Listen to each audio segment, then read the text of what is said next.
nangako na tayo kay Lady? Uy, hindi kami nangako, ikaw yung nangako. Ako, bakit ayaw niyo ba siya talaga tulungan? Di naman sa ganun, Sig. Pero may punto si Maestro. Kailangan natin paliwanag sa kanya yung sitwasyon. Naintindihan niya naman yun. Nakita niyo ba si Lady? Hindi po eh, bakit ho? Kanina pa namin siya hinahanap eh. Pero nawawala si Lady. Tapos wala rin yung van sa labas. Oh, saan kaya pumunta yun?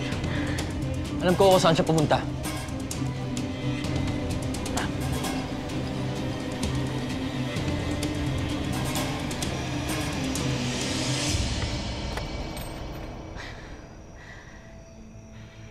Kaya mo to, Lady. Dating gawi lang. Maglalako ka lang ng jam. Dapat mukhang natural. Hindi ka dapat kabahan. Para to kay Angelo.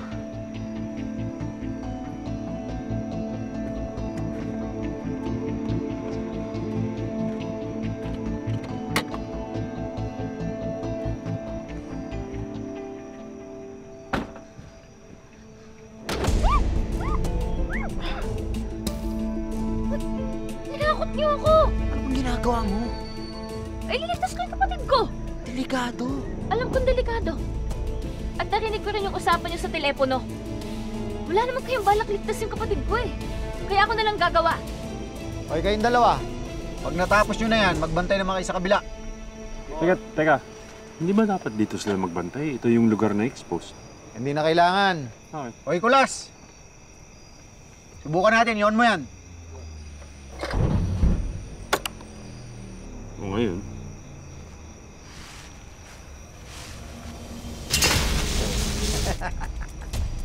Ayos ah. Electrified fence.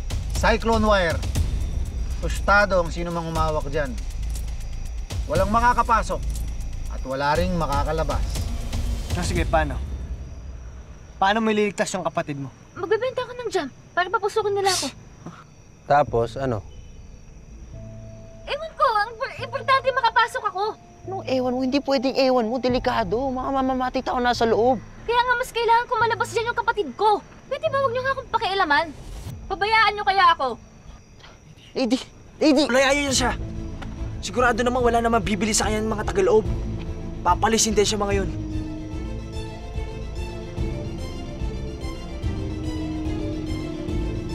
Tao po! Tao po! Mga kuya!